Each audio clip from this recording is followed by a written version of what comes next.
வாழ்வினில் செம்மையை செய்பவள் நீயே, மாண்புகள் நீயே என் தமிழ் தாயே, வீழ்பவரை வீழாமல் காப்பவள் நீயே, வீரனின் வீரமும் வெற்றியும் நீயே, தாழ்ந்திடும் நிலையினில் உன்னை விடுப்பேனோ, தமிழன் எந்நாளும் தலை குனிவேனோ, சூழ்ந்து இன்பம் நல்கும் பைந்தமிழ் அண்ணாய், தோன்றும் உடல் நீ உயிர் நான் மறப்பேனோ, செந்தமிழே உயிரே நறுந்தேனே, செயலினை மூச்சினை உனக்களித்தேனே, நைந்தாயெனில் நைந்து போகும் என் வாழ்வு, நன்னிலை உனக்கெனில் எனக்கும் தானே, புது புனல் மீது செந்தாமரை காடு பூத்தது போல செழித்த என் தமிழே மொழியே வாழி என்று தமிழையும் வணங்கி பாரதிதாசனையும் நினைத்து, இந்த கவிதையை எழுதிய பாரதிதாசனையும் நினைத்து, இந்த அரங்கத்தில் கூடியிருக்கக்கூடிய சான்றோர் பெருமக்கள் அத்துணை பேருக்கும் என் பணிவான வணக்கத்தை முதலில் தெரிவித்துக் கொள்கிறேன். இந்த மாதம் மார்ச் மாதம் மகளிர் தினத்துக்கானது. மார்ச் 8 உலக முழுவதும் சர்வதேச அளவில் மகளிர் தினத்தை நாம் அனுசரிச்சுக்கிட்டு இருக்கோம். அதை நினைவாக கொண்டாடிட்டு இருக்காங்க நிறைய இடங்கள், பள்ளிகளில், கல்லூரிகளில், நிறுவனங்களில். அப்போ அந்த வகையில் நம்மளுடைய இந்த புரட்சி பாவேந்தர் இயக்கமும் இந்த மாதத்துடைய இறுதியில் இப்படி ஒரு நல்ல ஒரு நிகழ்வை ஏற்பாடு செய்துள்ளவை பெருமையாக இருக்கிறது. இப்போ பாரதிதாசனுடைய கவிதைகளில் பெண்ணியம் எப்படி இருக்கு அப்படிங்கிற பொருண்மையில தான் எனக்கு பேசுங்க அப்படின்னு சொல்லி நம்ம குரல் மொழி ஐயா கேட்டுக்கொண்டார்கள். நமக்கும் சரி அப்படின்னு நான் ரொம்ப நாளாச்சு தமிழ்ச்சங்கத்தில் பேசி, அதுலேயும் இந்த புரட்சி பாவேந்தர் இயக்கம் தொடங்கி ஒரு ஆண்டு வந்திருக்கும் போல இருக்கு, ஒரு 6-7 மாதங்கள் இருக்கும். இன்னைக்கு இந்த வாய்ப்பு எனக்கு கிடைச்சிருக்கு. இந்த வாய்ப்பினை கொடுத்த சான்றோர் பெருமக்களுக்கும் நான் நன்றி பாராட்டிக் கொள்கிறேன். இந்த நேரத்தில் பெண்ணியம் அப்படின்னாலே ஒரு பயம் இருக்கு எல்லாத்தையுமே. என்னடா இது புதுசா ஒரு ஐயம் இருக்குது, நிறைய ஐயங்கள் இசங்கள் இருக்கு, கம்யூனிசம் இருக்குது, அப்புறம் நமக்கு நிறைய மற்ற இந்த நவீனத்துவம்லாம் வருது. ஆனால் பெண்ணியம் ஃபெமினிசம் அப்படின்னு ஒன்று வரும் பொழுது அது இன்னைக்கு நிறைய வளர்ந்து வரக்கூடிய ஒரு துறை. ஃபெமினிசம் இன்னைக்கு இப்போ சமீப காலமாக ஒரு 20 ஆண்டுகளில் மிகப்பெரிய அளவில் பரவலாக எல்லோராலும் பேசப்படக்கூடிய ஒன்றாகவும் பார்க்குறோம்.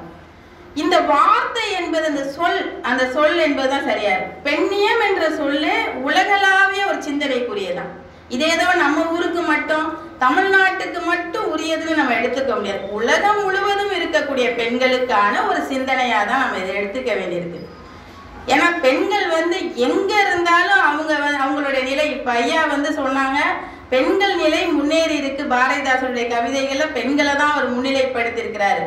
ஏன்னா அந்த குறுங்காவியல் 3 காவியங்கள்ல தலைமையான மாந்தவர்கள் யாருன்னு பார்த்தீங்கன்னா பெண்கள் தான்.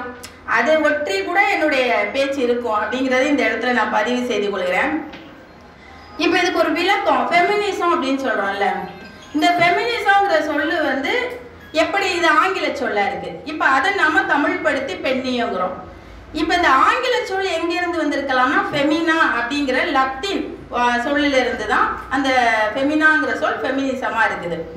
அப்போ ஃபெமினிசம் ஃபெமினா அப்படின்னா என்னன்னா பெண்களுடைய உரிமை பேசுவது தான், பெண்களுக்கான உரிமை. அப்போ எங்கேயோ உரிமைகள் மறுக்கப்பட்டிருக்கு அப்படிங்கிறது தான். எல்லாத்துக்குமே இப்போ இந்த பெண்ணியம் குறித்த உரிமை முதல்ல எங்கே தொடங்குச்சுன்னா பிரான்ஸில் பிரெஞ்சு புரட்சி ஆரம்பிக்கும் பொழுது தான். பிரெஞ்சு புரட்சியில தான் பெண்கள் முதல்ல போராட தொடங்குறாங்க. அங்க பெண்கள் தங்களுக்கு உணவு கிடைக்கல, அந்த தொழிலாளர்களாக வேலை செய்தவர்களுக்கு உணவு, அதோட அவர்களுக்கு அந்த விடுமுறை நாள் கிடைக்கவில்லை. அதற்காக தான் தெருவுல இறங்கி போராடுறாங்க. அப்புறம் அது மெல்ல அப்படியே ஐரோப்பிய நாடுகள், அமெரிக்காவுக்கெல்லாம் செல்லுது. இப்படியே ஒரு 1789 99 வரைக்கும் நடந்த பிரெஞ்சு புரட்சி காலத்துல தொடங்கி சின்னதா தன்னுடைய உரிமைக்காக குரல் கொடுத்த அந்த பெண்களுடைய அங்கதான் தொடங்குது அந்த பெண் போராட்டம்ங்கிறது. ஒரு போராட்டம் தான் அது ஒரு 100-150 வருடம் அப்படியே சுத்திக்கிட்டே இருக்குது. அப்படியே உலக நாடுகள் முழுக்க சுழன்று கொண்டே இருக்குது. அப்ப இதுக்கெல்லாம் ஒரு முடிவு அப்படின்னா இது ஒரு முதல் அலைன்னு சொல்லுவாங்க ஃபெமினிசத்துல. இந்த பிரெஞ்சு புரட்சியிலிருந்து 1960 காலகட்டம் வரைக்குமே, அது கிட்டத்தட்ட 160 ஆண்டுகள் வரைக்கும் அதை என்ன சொல்றாங்கன்னா ஒரு முதல் அலை, பெண்ணியத்திலோட முதல் அலைன்னு சொல்லுவோம். இந்த 2வது அலை அப்படிங்கும்போது எப்ப தொடங்குதுன்னு பாத்தீங்கன்னா சரியா 1964 தொடங்குது. பெட்டி ஃப்ரீடன் அப்படிங்கிற ஒரு பெண்மணி, அமெரிக்க எழுத்தாளர், அவங்க பெண்கள் வட்டம் அப்படின்னு ஒரு புத்தகத்தை எழுதுறாங்க. ஒரு 20 ஆண்டு கால ஆராய்ச்சி, ஒரு பெண்ணியவாதி. அப்போ அவங்க ஒரு பெரிய மாநாடு நடத்துகிறாங்க. அந்த மாநாட்டுடைய பேர் NOW, நவ், அதாவது நேஷ்னல் ஆர்கனைசேஷன் ஃபார் விமன். அந்த பெயரில் அந்த ஒரு மாநாட்டை நடத்துகிறாங்க. அப்போ அவங்க தீர்மானத்தில் ஒரு 3 வகையை முதல்ல வைக்கிறாங்க. இந்த பெண்ணியத்தை பிரிக்கிறாங்க. எப்படி இந்த பெண்ணியம்லாம் இருக்குது அப்படின்னா, ஏன்னா இது தெரிஞ்சாதான் நம்ம ஊரில் இருக்கக்கூடிய நம்மளுடைய கவிஞர்கள் எப்படி அணுகியிருக்காங்க இந்த பெண்ணியத்தை நம்ம பார்க்க முடியும்.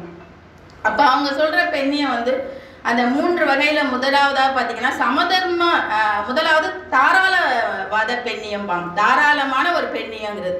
2வது சமதர்மவாத பெண்ணியங்கிறோம். 3வதாக பார்த்தோன்னா தீவிரவாத பெண்ணியம் அப்படிங்கிறோம். இப்போ இந்த தாராளம் அப்படிங்கிறத லிபரல் அப்படிங்கிறோம். லிபரல் ஃபெமினிசம் அப்படின்னு சொல்கிறோம். இந்த லிபரல் ஃபெமினிசம் எப்படி இருந்துச்சு அப்படின்னா, அந்த ஃபெமினிசத்தில் பெரிய வந்து எதிர்ப்பெல்லாம் கிடையாது. அவங்க ஒரு குடும்பத்தில் இருந்துக்கலாம், பெண்கள் வந்து போராடுவாங்க. எதற்காக போராடினாங்க, இன்னும் சொல்ல போனால் அது ஒரு பகுத்தறிவு அப்படின்னு சொல்லிக்கலாம், ரேஷ்னலிஸ்ட்ன்னு சொல்லிக்கலாம். அந்த அடிப்படையில் அவங்க ஒரு பாதுகாப்பு வேணும், ஒரு விடுமுறை வேணும், தனக்காக ஒரு புரட்சியெல்லாம் இல்லாமலே பாதுகாப்புக்காகவே தான் அது அதுலேயும் கைவிடப்பட்ட பெண்களுக்கு, குழந்தைகளுக்கு ஒரு பாதுகாப்பு வேணும் என்ற அடிப்படையில் இருந்தது தான் அந்த தாராள பெண்ணியம் அப்படின்னு சொல்கிறோம். 2வதாக இருக்கக்கூடிய அந்த வகை பெண்ணிய வகையில் சமதர்ம பெண்ணியம் தான் பார்த்தீங்கன்னா சோசியல் அப்படின்னு சொல்கிறோம். சோசியலிஸ்ட் அப்படிங்கிறது மார்க்சிஸ்ட்டு, மார்க்சியம், கம்யூனிசம், அந்த அடிப்படையில் இந்த சமதர்மவாத பெண்ணியத்தை பிரிக்கிறாங்க.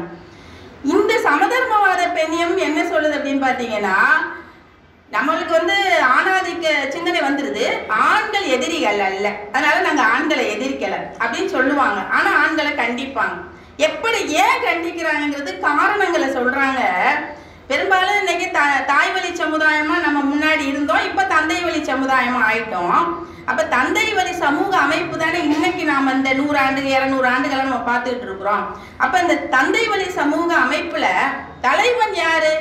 ஆண் அப்படிங்கிறது தான். நம்ம குடும்ப அட்டையிலையோ இல்லை எனக்கு நம்மளுடைய யாருடைய முன்னெழுத்தை போட்டுக்கிறதுலையோ இதில் எல்லாம் பார்த்தீங்கன்னா இப்போ வெறும் அம்மாவுடைய முன்னெழுத்தை போட்டுக்கிறோம். ஆனால் பெரும்பாலும் யாருடைய அப்பாவுடைய முன்னெழுத்தை தான் குழந்தைகளுக்கு நம்ம வைக்கிறோம்.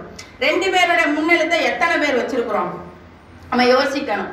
முன்னெழுத்து அப்படிங்கிறது இனிஷியல், நம்ம பிள்ளைகளுக்கு பேர் வைக்கிறோம், அந்த பேருக்கு முன்னாடி அந்த முன்னெழுத்தை அப்பாவுடைய முன்னெழுத்து தான் வச்சிருக்கிறோம்.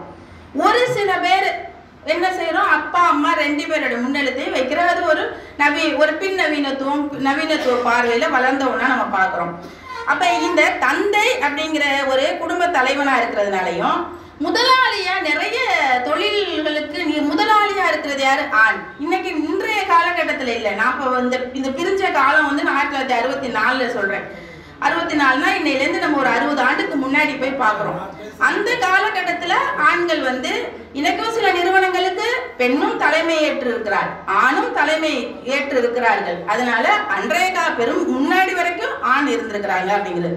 அப்ப சொத்துரிமை கொண்டவன், சொத்துக்கள் யாருடைய பேர்ல இருக்குன்னா பெரும்பான்மையாக ஆணுடைய பேர்ல, சொத்துக்கள்லாம் ஆணுடைய பேர்ல தான் இருக்குது. ஏன்னா பெண்கள் வந்து இன்னொரு வீட்டுக்கு போறோம் அப்படின்றதுனால சொத்தெல்லாம் எழுதி வைக்க மாட்டோம். ஒரு நகையை போட்டு கல்யாணத்தை பண்ணி கொடுத்து விட்ருவோம், அப்புறம் சீர் செஞ்சுக்குவோம், அவ்வளவுதான். பெரும்பாலும் சொத்துக்கள் யாரு பேர்ல இருக்குதுனாக்கா மகன் பேர்லையோ அப்பா பேர்லையோ தாத்தா பேர்லையோ இருக்கும். பிரிச்சு கொடுக்கும் போது ஒரு நல்ல மனசு உள்ளவங்கன்னா என்ன பண்ணுவாங்க, ஆணுக்கு பாதி பெண்ணுக்கு பாதி சம பங்கு வைப்பாங்க. அது எத்தனை சதவீதம் எத்தனை வீட்டில் சம பங்கு கொடுக்குறோங்கிறத நம்ம யோசிச்சுக்கணும். எத்தனை பேர் நம்ம வந்து இப்போ நான் இப்போ என் வீட்டில்னாக்கா எங்கள் வீட்டில் வந்து 4 பேர், நாங்கள் 2 பொண்ணு 2 பையன், 4 பேர்த்துக்கு 4 பங்கெல்லாம் வைக்கல. அதனால என்னுடைய அனுபவத்தை வச்சே சொல்கிறேன், அப்படியெல்லாம் நம்ம யாரும் வச்சு கொடுக்க மாட்டோம். அப்போ சொத்துக்கள் யார் பேரில் இருக்குன்னா ஆணுடைய பேரில் இருக்குது. இந்த வேலை வாங்குறது யாரு? ஒரு குறிப்பிட்ட காலகட்டம் வரைக்கும் ஆண்கள் தான் பெண்களை வேலை வாங்கியிருக்காங்க. அப்ப முதலாளியாக, குடும்பத்துக்கு தலைவனாக வேலை வாங்கக்கூடியவர்களாக இருக்கிறதுனால இந்த மாதிரியான இந்த நிலையை எதிர்க்கிறாங்க. இதுதான் இந்த சமதர்மவாத பெண்ணியம். ஏன்பா இவ்வளவு காலம் உன் பேர்ல தானே சொத்து இருக்கு, எங்களுக்கு கொஞ்சம் சொத்து கொடுன்னு கேட்கிறதோ, இந்த மாதிரியான சிக்கல்கள் தான் இந்த சமதர்மவாதியம் பேசுறது. இப்ப பெண்ணிய வகையில இதைதான் சோசியலிஸ்ட் அப்படிங்கிறது. இதைதான் என்ன சொல்றாங்க, மார்க்சிய பெண்ணியம் அப்படிங்கிறோம். அடுத்தது 3வது வகை பெண்ணியம் என்னன்னு பார்த்தீங்கன்னா, 3வது தான் தீவிரவாத பெண்ணியம், ரேடிக்கல் ஃபெமினிசம் சொல்லுவோம். அதாவது புரட்சிகர பெண்ணியம். புரட்சிகர பெண்ணியம் என்னத்தை பேசும் அப்படின்னா, நமக்கெல்லாம் பிடிக்கவே பிடிக்காது பார்த்தீங்களா? குடும்பம் வேண்டாம், கல்யாணம் வேண்டாம், குழந்தைகள் வேண்டாம், அப்படிலாம் பேசுறது தான். ஒரு புதிய ஒரு நிலைக்கு நான் தனியாகவே இருக்க முடியும், நான் படிச்சுட்டேன், நான் சம்பாதிக்கிறேன். நிறைய பேர் நீங்கள் சொல்லுவாங்க, அவள் படிச்சுட்டதுனால அந்த திமுறில் வந்து பாரு எதுக்கு அடங்க மாட்டேங்குது, எது சொன்னாலும் கேட்டுக்க மாட்டேங்குது, அது ஒரு போக்கில் போயிட்டு இருக்குது, அதை ஒன்றும் பண்ண முடியலைன்னு நிறைய பேர் புலம்பிகிட்டு இருக்கிறத நீங்கள் கேட்டிருப்பீங்க. இல்லை நமக்கே கூட அந்த அனுபவம்லாம் வந்திருக்கும். நம்ம பேச்சு அந்த பிள்ளை கேட்க மாட்டேங்குதுன்னு சொல்லுவோம் பார்த்தீங்களா? இதெல்லாம் அந்த புரட்சிகர பெண்ணியத்துக்குள்ள இருக்குது. இதை தான் ரேடிக்கல் ஃபெமினிசம்ங்கிறோம். இதை இன்னும் கொஞ்சம் யோசிச்சு பார்த்தீங்கன்னா, பெரியாரை பற்றி இங்கே ஐயா சொன்னார். பெரியார் பேசினது அதுதான். நீ வந்து வீட்டு சமையலறையை விட்டு வெளியில வா, படி, வேலைக்கு போ, ஆணை போல உடை உடுத்திக்க, அதைத்தானே அவரும் சொன்னார். பெரியார் பேசின பெண்ணியம் ரேடிக்கல் ஃபெமினிசம். இப்போ உலகத்தில் எங்கேயோ தொடங்கி எங்கிட்ட சுற்றி கித்தி வந்தா அவங்கெல்லாம் அங்கே இப்போ சும்மா ஒரு முதல் அலையிலேயே இவர் பெரியார் பேசிட்டார். எந்தெந்த ரேடிக்கல் ஃபெமினிசத்தை பேசிட்டார். அதுக்கு பேர் வைக்கிறதுக்கு முன்னாடி இதுதான் புரட்சிகர பெண்ணியம், இதுதான் ரேடிக்கல் ஃபெமினிசம் சொல்றதுக்கு முன்னாடியே பெரியார் வந்து அதை பற்றி பேசிட்டு இருக்கிறாரு. கைமை மறுமணம் பண்ணி தன்னுடைய தங்கை மகளுக்கு அவர் மறுமணம் செய்து வைக்கிறாரு. அப்போ இதெல்லாம் இங்கே நடக்குது. இந்த மண்ணில் இருக்கு. இந்த மண்ணு வந்து ஏன் இவ்வளோ பேசுகிறோம், இவ்வளோ முன்னேற்றமாக இருக்கிறோம்னா அதுக்கெல்லாம் காரணம், அதுக்கெல்லாம் மூல கர்த்தா அப்படின்னா அந்த வெண்டாடி அந்த வேங்கை பெரியார் தான். அவர் இல்லைன்னா நான் கூட இங்கே வந்து நிற்பனாங்கிறது எனக்கே சந்தேகம் தான். என் கல்விக்கு கொடுத்துருப்போம். என்ன நம்மளாம் ஒரு பழமொழியை சொன்னவங்க தானே, அடுப்பு ஊதுற பெண்ணுக்கு படிப்பதற்குன்னு சொன்னவங்க தானே. நீ படிச்சுட்டு என்ன செய்ய போகிற, இன்னொருத்த வீட்டுக்கு போய் சட்டி பானை தானே கழுவ போகிற, அதைத்தானே சொல்லுவோம். கரண்டி தானே பிடிக்க போகிறோம். என்ன இருந்தாலும் இன்னைக்கு அதான் பிடிச்சிக்கிட்டு இருக்கோம், இல்லைன்னு சொல்ல முடியாது. அப்போ 2 வேலை பார்த்து படிச்சுக்கிறோம், வேலைக்கும் போய்க்கிறோம், கரண்டியை பிடிச்சி கிண்டிக்கிறோம், எல்லாம் பண்ணிக்கிட்டு தானே இருக்கிறோம். அப்போ இதுதான் இந்த ரேடிக்கல் 3 வகையாக பிரித்து அப்புறம் பிற்காலத்தில் இன்னைக்கு பார்த்தீங்கன்னா அது கலாச்சார பெண்ணியம் வேற ஓடிட்டு இருக்கு ஒரு பக்கம். அப்புறம் அது ஆன்மீகம்னு இன்னைக்கு நிறைய வகைகள் வந்தாலும் தொடக்கத்தில் அந்த பெட்டி ஃப்ரீடன் சொன்னவங்க அந்த 3 வகை தான் சொல்றாங்க. அந்த தாராளவாத பெண்ணியம் ஒன்று, சமதர்ம பெண்ணியம், அடுத்தது 3ஆவதா பேசுகிற பெண்ணியம் ரேடிக்கல் சொல்லக்கூடிய புரட்சிகர பெண்ணியம் அல்லது தீவிரவாத பெண்ணியம் சொல்றோம். இந்த பெண்ணியம் வந்து உலகத்துல இதுக்கு ஒரு பேர் வச்சுட்டாங்க. இதெல்லாம் இருக்குப்பா, இதெல்லாம் இது நீ நம்ம என்ன பேசுறோமோ இதை நீங்க இதுக்குள்ள வச்சுக்கலாம் அப்படின்னு பேர் வச்சுட்டாங்க. இந்த உலக அளவுல இருக்கக்கூடிய பெண்கள்லாம் வச்சுட்டாங்க. சரி, இந்தியாவுக்குள்ள வந்த பெண்ணியம் முதல்ல எதை பேசுனுச்சுன்னு பாத்தீங்கன்னா, இங்க சதின்னு ஒரு நிலை இருந்துச்சு. சதினா உடன்கட்டை ஏறுதல்னு ஒரு நிலை இருந்துச்சு. அதையெல்லாம் வெள்ளைக்காரவங்க காலகட்டத்திலேயே ஒழிச்சாங்க. ராஜாராம் மோகன் ராய் அவங்களும் அது இருக்கு, அதை எதிர்க்கணும், அதை ஒழிக்கணும்னு சொல்றாங்க. வெள்ளைக்கார சில அங்கிருந்து வந்த முற்போக்கான எண்ணம் கொண்டவர்கள் அதுக்கு அந்த சதியை ஒழிக்கிறாங்க. இன்னொன்று பார்த்தீங்கன்னா குழந்தை மனம் இங்கே இருந்தது, இன்னைக்கு இருக்கு. குழந்தை மனம் சில சேலம் மாவட்டம் கள்ளக்குறிச்சியில இன்னைக்கு குழந்தை மனம்னு ஒன்று இருக்குது. குழந்தை மனம்ங்கிறது 10 வயசுல 7 வயசுல திருமணம் பண்ணி வைக்கிறது தானே. பாரதிக்கு நடந்தது ஒரு குழந்தை மனம், நம்ம படிக்கிறோம் பார்த்தீங்களா, எத்தனையோ பேருக்கு இதில் நடந்திருக்குது. அப்போ அந்த குழந்தை மனத்தை எதிர்த்திருக்காங்க, சதியை ஒழிச்சிருக்கிறது, விதவை மனம் வேண்டும். இதெல்லாம் இந்தியாவில் பேசப்பட்ட பெண் சிந்தனைகளாக பார்க்கணும். இந்தியாவிலே பேசப்பட்டது, அதைத்தான் நம்ம கவிஞர்கள் சொல்கிறாங்க. நம்ம பாரதிதாசனும் விதவை, குழந்தை மனம், விதவை மனம், அடுத்தது விதவைனா கைம்பெண்ணுக்கு மறுமணம் வேண்டுங்கிறது, அப்புறம் கல்வி வேண்டும், இதெல்லாம். அப்புறம் தேவதாசி ஒழிப்பும் நம்ம நாட்டில் தமிழகத்தில் இருந்துச்சு. தேவதாசி ஒழிப்பு முறையும் இங்கே நடந்திருக்குது. தேவதாசிங்கிறது இந்த பொட்டு கட்டி விடுறதுன்னு சொல்லுவோம் பார்த்தீங்களா. அப்போ அது இங்கே ஒரு சமூகம், அது கணிகையர் குலத்திலேருந்து வந்திருக்குது. அந்த நிலையை இங்கே ஒழிக்கப்பட்டிருக்கு. அப்போ எவ்வளோ கடந்து வந்திருக்கோம் பார்த்தீங்களா. இப்போ இந்த உரிமை இந்த இதெல்லாம் வந்து யாரோ ஒரு நல்லவங்க, யாரோ ஒரு பெரியவங்க, யாரோ 4 பெண்கள் போராடி பேசி பல கட்டத்தை பல நிகழ்வுகளை தாண்டி தான் நம்ம இந்த இடத்துல வந்து நிற்கிறோம் அப்படிங்கிறது நம்ம இந்த இடத்துல பதிவு செய்து கொள்ளணும். அது உண்மைக்கு நம்ம வளர்ந்துருக்கிறோம். முன்னாடி இருந்த நிலையை விட பெண்கள் நிலை இன்னைக்கு மாறி இருக்கு, வளர்ந்துருக்கு. அது இல்லைன்னு நம்ம மறுக்கவே முடியாது.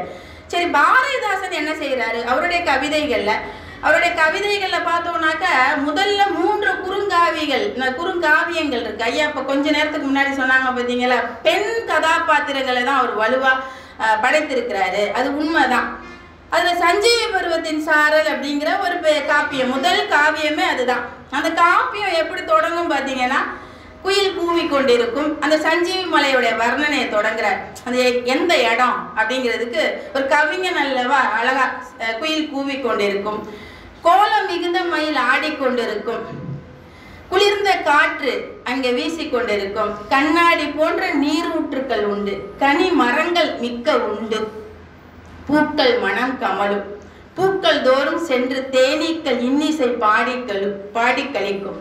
வேட்டுவ பெண்கள் விளையாட போவதுண்டு. காட்டு மறவர்கள் காதல் மனம் செய்வதுண்டு. நெஞ்சில் நிறுத்துங்கள். இதுதான் சஞ்சீவி பர்வதத்தின் சாரல் என்று சொல்லிடுவார். அழகா சொல்லுவார். ஒரு ஒரு மலை, அது என்னென்னலாம் இருக்கும். மலை பக்கமே நம்ம போறது கிடையாது. அருவியில குளிச்சதே கிடையாது நிறைய பேர். அப்புறம் எப்படி அங்கே வந்து கண்ணாடி போன்ற நீரூற்றுக்கள் இருக்குங்கிறதெல்லாம் நமக்கு தெரியும். போய் ரசிக்கணும். அருவிங்கிறது நல்ல சொல்ல பாரதிதாசன் சொல்லுவார். அதெல்லாம் இன்னைக்கு வந்து நீர்வீழ்ச்சின்னு சொல்றாங்க. அந்த ஃபால்ஸுங்கிறது ஆங்கில சொல்லுக்கு நீர்வீழ்ச்சி. நீர்வீழ்ச்சியே கிடையாது, தமிழ் அதுக்கு அருவி என்று நல்ல ஒரு தமிழ் சொல்ல சொல்லியிருக்காங்க. சரி, இந்த சஞ்சீவி பருவத்தின் சாரல்ல 2 கதைமாந்தர்கள் வருவாங்க, வஞ்சியும் குப்பன். பெண் கதைமாந்தர் பேர் வஞ்சி. அந்த ஆண் கதை பாத்திரம் பேர் தான் குப்பன். குப்பன் வஞ்சியை காதலிக்கிறான். இந்த வஞ்சிக்காண்டி அந்த மலைச்சாரல்ல போய் நிற்பான் கொஞ்ச நேரம். ஒரு மாலை பொழுது, ஒரு 4 மணி இருக்கும். அந்த நேரத்துல இவ எப்ப வருவான்னு பெரும்பாலும் காதலன் காத்துக்கிட்டு இருக்கிற நிலைமை. இன்னும் எல்லாருமே விடுதலை காதலிக்கிற காலகட்டத்துல எங்கேயாவது ஒரு இடத்துல ஒரு பூங்காவிலேயோ ஒரு பேருந்து நிலையத்திலேயோ நம்ம காத்துக்கிட்டு இருக்கிற மாதிரி அந்த மலை பகுதி அடிவாரத்துல நிற்கிறான். வஞ்சி வந்தோன்னா அவனுக்கு அவ்வளவு மகிழ்ச்சி, வந்துட்டாடா அப்படின்ட்டு. சரின்ட்டு தொட போவான்.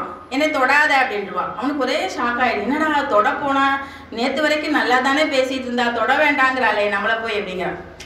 நீ வந்து நேற்று பேசும்போது சொன்னல 2 மூலிகை, அது அந்த இடத்துக்கு என்னை கூட்டிகிட்டு போ அப்படின்ட்டுருவான். அது மலை மேலே இருக்குது. அந்த மூலிகையை போய் நம்ம எங்கே போய் கல் குத்தும், கல்லெல்லாம் இருக்கும், முள் குத்தும், மலையிலலாம் ஏற முடியாது அப்படின்னு சொல்லுவான். இல்லை அந்த மூலிகையை பற்றி சொல்லுவான். அது அவன் சொல்லிவிடுவான். வேற ஒரு மூலிகையை நீ சாப்பிட்டனாக்கா உலகத்தில் யார் என்ன பேசிக்கிறாங்களோ அதெல்லாம் நம்ம காதில் விழுந்து போயிடும். இன்னொரு மூலிகையை சாப்பிட்டோம்னாக்கா உலகத்தில் என்னென்ன நிகழ்ச்சிகள்லாம் நடக்குதோ அதெல்லாம் நம்ம கண்ணுக்கு தெரிஞ்சிடுறோம். இவளுக்கு ஆசை இன்னும் அது மேலே ஒரு வந்துடும், மேலிட்டுரும். அப்போ நீ கட்டாயம் என்னை கூட்டிகிட்டு போ. என்ன நீ வம்பு வளர்த்துக்கிட்டே இருக்கிற, நான் சொல்கிறத கேட்கவே மாட்டேங்கிற அப்படின்னு சொல்லுவான். இதெல்லாம் பெண்ணுக்கு தகுமா இப்படி பேசுறது? நான் இவ்வளோ சொல்லிகிட்டு இருக்கேன், எனக்கு முத்தம், அவன் முத்தம் கேட்டுட்டு இருப்பான். ஆக்சுவலாக அதில் நீ முத்தமும் கொடுக்க மாட்டேங்கிற, தொடவும் விட மாட்டேங்கிற, மூலிகைன்னு சொல்லிட்டு இருக்கேன்னு சொல்லுவான். இவன் மூலிகை இல்லைன்னா நான் உயிரை விட்டுருவேன்னு சொல்லிடுவேன். வேற வழியே இல்லாமல் காதலன் வந்து குப்பன் வந்து வஞ்சியை தூக்கிக்கிட்டு மலைக்கு போயிடுவான், மலை உச்சிக்கு போயிடுவான். அப்போதான் இந்த போகிறதுக்கு முன்னாடி ஒரு செய்தியை அந்த இடத்துல பதிவு பண்ணுறார் பாரதிதாசனை. பெண்ணி இதெல்லாம் பெண்ணுக்கு தகுமா, இப்படி பேசலாமா அப்படின்னு அந்த குப்பன் கேட்கும்போது வஞ்சி சொல்கிறா, அப்போ பெண்ணுக்கு பேச்சுரிமை வேண்டாம் என்கிறீரோ அப்படின்பா. நான் பேசக்கூடாதா? பெண்ணுக்கு பேச்சுரிமை வேண்டாம் என்கிறீரோ? நிறைய வீட்டில எல்லாம் பாருங்க, எப்படி பேச வைக்கிறோமா, உனக்கு ஒன்றும் தெரியாது, அமுக்கி வைக்கிறோமா தெரியல. அடுத்து சொல்றாரு, மண்ணுக்கும் கேடாய் மதித்தீரோ பெண்ணினத்தை அப்படிங்கிறாரு. நீ மண்ணை விட கேவலமாவா என்னை நினைச்சு வச்சிருக்க அப்படிங்கிறாரு. பெண்ணடிமை பேசும் திருநாட்டு மண்ணடிமை தீர்ந்து வருதல் முயற்கொம்பேங்கிறதான். ஒரு நாட்டுல பெண்ணடிமை பத்தி பேசிக்கிட்டு இருந்தீங்கன்னா அந்த நாடு எப்படி முன்னேறும், அந்த நாடு எப்படி உருப்படும்? பெண்ணடிமை பேசும் திருநாட்டில் மண்ணடிமை தீர்ந்து வருதல் முயற்கொம்பே அப்படிங்கிறது. மண் அடிமை தீர்ந்து, முயலுக்கு கொம்பு முளைச்சது மாதிரி கொம்பு முளைச்ச கதையாயிடுது. மண்ணடிமை தீர்ந்து வருதல் முயல் கொம்பே சொல்லிட்டு, ஊமை என்று பெண்ணை உரைக்கும் நாலு மட்டும் ஆமை நிலைமைதான் ஆடவருக்கும். இங்கு பெண்களை ஊமை, பேச தெரியாது, அறிவு கெட்டவள் என்று சொன்னீங்கன்னா உங்க நிலைமை எப்படின்னா ஆமை தான். ஆமை என்ன பண்றதோ அதுதான் உங்க நிலைமைன்னு சொல்லி பாரதிதாசன் இந்த சஞ்சீவி பருவத்தின் சாரல இந்த வஞ்சிங்கிற கதைமாந்தர் வழியாக அந்த குப்பன்கிட்ட பேசுறான்.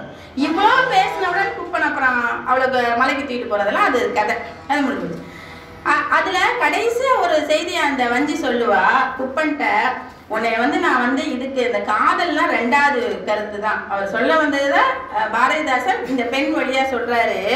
நான் ஏன் வந்து மலைக்கு வரணும், அந்த மலையில மூலிகையை சாப்பிடணும் அப்படிங்கிறதெல்லாம் மீளாத மூட பழக்க வழக்கங்கள் மீண்டும் உம்மை நாடாது இருப்பதற்கு நான் உங்களை இந்த சஞ்சீவி பர்வதத்திற்கு கூப்பிட்டேன்பா. இப்ப மூட பழக்க வழக்கங்கள் திரும்ப உன்கிட்ட வரக்கூடாது, நீ வந்து இதெல்லாம் நம்ப கூடாது, ஏன்னா அதில் வந்து காப்பியத்தை வந்து அவர் சார்றாரு. காப்பியத்தில் இருக்கக்கூடிய கம்பராமாயணத்தில் இருக்கக்கூடிய மூட பழக்க வழக்கங்கள் அவர் எடுத்து சொல்றார். அதனால மூட பழக்க வழக்கங்கள் மீண்டும் உண்மை நாடக்கூடாது என்று ஒரு பெண் சிந்திக்கிறா, அதை ஒரு ஆணுகிட்டையும் எடுத்து சொல்றதா இந்த காவியத்துல வந்து அவர் பதிவுபட்டு போறார். அப்ப இன்னொரு விஷயம் பார்த்தீங்கன்னா, பெண்களுக்கே சொல்லுவாங்க 4 பண்புகள் சொல்லுவோம் நம்ம. அச்சம், மடம், நாணம், பயிர்ப்பு அப்படிங்கிறோம். நம்ம எல்லாருக்குமே தெரியும் அச்சம்னா என்னன்னு தெரியும், பயம். நாணம்னா வெட்கப்படுறது. மடம் அப்படிங்கிறது கொஞ்சம் தெரியும். மடம்னாக்க சொன்னதை மட்டும் செய்யணும், கூடுதலாக சிந்திக்க கூடாது, தெரிஞ்சாலும் தெரியாத மாதிரி இருந்துக்கணும். அப்போ பயிர்ப்புன்னு ஒரு சொல்லுது. பயிர்ப்புக்கு என்ன அப்படின்னாக்கா, அது நிறைய பேருக்கு தெரியாது, ஆனால் நிறைய பேருக்கு கொஞ்சம் பேருக்கு இப்பெல்லாம் தெரிஞ்சுக்கிறது. அருவருப்பு அப்படிங்கிறது தெரியாதவங்கள்ட்ட நாம வந்து ஒரு அருவருப்பா இருந்துக்கணும். பயிர்ப்பு என்றால் பொருள் அருவருப்புங்கிறார். இப்ப பாரதிதாசன் இதை மையமிட்டு ஒரு பாட்டுல சொல்றாரு, அச்சமும் மடமையும் இல்லாத பெண்கள் அழகிய தமிழ்நாட்டின் கண்கள். அவ்வளவுதான், முடிஞ்சு போச்சு. அச்சமும் மடமையும் இருக்கக்கூடாது. தொல்காப்பியரே சொல்றாரு, பெண்ணுக்கான குணங்கள்ல அச்சம் மடம் நானும் சொல்றாரு. எல்லாருமே சொல்றாங்க. பாரதி அதை தூக்கி போடு, நாய்களுக்கு வேணும். அச்சமும் மடமும் நாணமும் நாய்களுக்கு வேணும்னு சொல்றாரு. அப்ப பாரதிதாசன் என்ன சொல்றாரு, தமிழ்நாட்டுடைய கண்கள், நம்ம தமிழ்நாட்டுடைய கண்களா கம்பரையும் வள்ளுவரையும் சொல்லுவோம். பாரதிதாசன் சொல்றாரு, அச்சமும் மடமையும் இல்லாத பெண்கள் இருக்கக்கூடாது. அப்ப தேவையில்லாத அச்சத்தை தூக்கி போடுங்க. மடமை முட்டாளா இருக்கக்கூடாது, அறிவு உள்ளவளா மாறணும் அப்படிங்கிறத சொல்றதுதான் அது தமிழ்நாட்டுடைய கண்கள் சொல்லிட்டு சொல்றாரு. இந்த பெண் கல்வி வேண்டும்னு வேற பாரதிதாசன் பாரு. ஒரு பக்கம் நம்ம எந்த பண்புகளை தூக்கி போடணும் அப்படிங்கிறது ஒரு பக்கம். பெண் கல்வி குறித்து பாரதிதாசன் சொல்லும் பொழுது, இந்த முதலிது சஞ்சீவபுரத்தின் சாரல்ல வஞ்சி சொல்றது வந்து பகுத்தறிவோட இருக்கணும், மூட பழக்க வழக்கங்களை கலையணும்னு சொல்றது ஒரு கருத்தை வைக்கிறார். இந்த 3ஆவதா பார்த்தோம்னா பெண் கல்வி அப்படிங்கிறது தான். இப்ப கல்வி கற்பதனால ஒரு பெண்ணுக்கு என்னெல்லாம் கிடைக்கும், ஏன் கல்வி கற்கணும், கல்வியினால் என்ன பயன், என்னெல்லாம் கிடைக்கலாம், அறிவு வளரும். அப்ப கல்வி படிச்சுட்டா என்னதான் இருந்தாலும் நம்ம படிக்காதவங்களோட நிறைய தெரிஞ்சுக்கணும். இப்போ அறிவு மேம்படும், வேலை கிடைக்கும், வேலைக்கு போகலாம். வேலைக்கு போனா என்ன கிடைக்கும், பொருளாதாரம் வரும். பொருளாதாரம் இருந்தா என்னது, சுயமரியாதை இருக்கும். சுயமரியாதை இழந்துருவோம். இருக்கிற வரைக்கும் படிக்கல, ஒரு காலகட்டம் வரைக்கும்னா இப்போ எங்கள் அம்மாவெல்லாம் என்ன ஒன்றுமே படிக்கலை, சமைச்சிக்கிட்டே இருப்பாங்க. வருஷம் பூரா சமையல் தான், அதை விட்டால் வேற ஒன்றுமே தெரியாது. அவங்கள சொல்லி குறையெல்லாம் இல்லை, அது அப்படி வச்சுருக்காங்க. அவங்க அப்பா என்னாவது, அவங்க ஏதாவது வேணும்னா அப்பாவை நம்பி இருக்கணும். கல்யாணம் பண்ணி கொடுத்துட்டா அவங்க கணவரை நம்பி இருக்கணும். கணவர் போயிட்டாருன்னா யாரை நம்பி இருக்கணும், பிள்ளைகள். எத்தனை பிள்ளைகள் வந்து அம்மாவை பார்த்துக்கிறாங்க, அப்பாவை பார்த்துக்கிறாங்க. யோசிச்சு பாருங்க. நம்ம ஒரு வேலைக்கு போய் ஒரு பென்ஷன் வாங்கிட்டு இருந்தாக்கா நம்ம பாட்டுக்கு ஒரு 10,000 ரூபாய் காசு, 20,000 ரூபாய் காசு வரும், நல்லா பார்த்துக்குவாங்க. காசு வருது இல்லை, உண்மைதானங்க. காசு இல்லைன்னா யாரும் மதிப்பாங்களா, காசு இல்லைன்னா மதிக்கவே மாட்டாங்க, மரியாதையே இருக்காது. அது கிடக்குது கிளவி, எப்போ போவோம் அப்படின்னு தான் இருப்பாங்க. அதுக்கு இந்த வயசான காலத்துல என்னென்னவோ தோணும். சின்ன வயசுல எல்லாம் பிள்ளைகளுக்கு கொடுத்துருவோம். நம்ம சாப்பிடாம பிள்ளைகளுக்கு சாப்பிடட்டும், பிள்ளைகளுக்கு தீபாவளி வந்தா ஒரு பொங்கல் வந்தா பிள்ளைகளுக்கு துணி வாங்கி கொடுப்போம், நம்ம வாங்கிக்க மாட்டோம். இந்த பிள்ளை இதை பார்த்துக்கிட்டே இருப்போம். நம்ம அம்மா நல்ல நாள் அன்னைக்கெல்லாம் பழைய சேலை தான் உடுத்திக்கும், அது நல்ல சேலையே புது சேலையே கட்டிக்காது. நம்ம அன்னையிலேருந்தே புதுசு தான் போட்டுக்குவோம். அவன் வளர்ந்து கல்யாணம் ஆகி மனைவி வந்த பிறகும் மனைவிக்கு புடவை எடுத்துட்டு வருவான், அம்மாவுக்கு எடுத்துட்டு வர மாட்டான். ஏன்னா அவன் மனசுல பதிஞ்சிருச்சு, எங்க அம்மா பழைய சேலை தான் கட்டிக்குவாங்க, புதுசு கட்டிக்க மாட்டாங்க. அவ பழைய சோறு தான் சாப்பிடும், மிச்ச சோறு தான் சாப்பிடும். அப்ப என்ன பண்ணணும், உளவியல்ங்க இது. என்ன பண்ணணும், பிள்ளைகளுக்கு 4 பேர் இருக்கிறீங்களா, அம்மா அப்பா 2 பிள்ளைலாம், எதா இருந்தாலும் 4 பங்கு வைங்க. சாப்பிட்றோம் சாப்பிடல தூக்கி கொட்டுறோமோ, உடை வாங்குறோமா 4 பேருக்கு வாங்குங்க. கட்டுறோம் கட்டலைங்கிறது 2வது பிரச்சனை. எனக்கு வந்து அந்த நம்ம வீட்டு சொந்தக்காரங்க ஒரு கல்யாணம் வச்சிருப்பாங்க, அதுக்கு ஒரு புடவை வாங்கி வேட்டி வாங்கி சட்டை வாங்கி கொடுத்துருப்பாங்க. அதை வாங்கி அதை இருக்கு, அதை போட்டுக்கிறேன், நீ மட்டும் எடுத்துக்கோ. எத்தனை பேர் இப்படி பண்றோம் பெற்றோர்கள். அது செய்யவே கூடாது, எனக்கும் எடுத்துருங்க, நான் என்ன ஆனாலும் சரி. அதுதான் அந்த தவறை நம்ம செய்யறதுனால பிற்காலத்துல கஷ்டப்பட்டுட்டு இருக்காங்க நிறைய பெற்றோர்களை நான் பார்த்துட்டு இருக்கேன். அதனாலதான் சொல்றேன் இதெல்லாம் நடக்குது. அப்ப இந்த பெண் கல்வி வேண்டும். பெண் கல்வினால பொருளாதாரம், வேலை, சுயமரியாதை, கவலை தீரும். கவலைப்பட வேண்டியதில்லை. நாளைக்கு போய் யார்கிட்ட கையேந்தி நிக்கணுமே, எனக்கு அதை கொடு இதை கொடுன்னு கேட்க வேண்டியது இல்லைல்ல.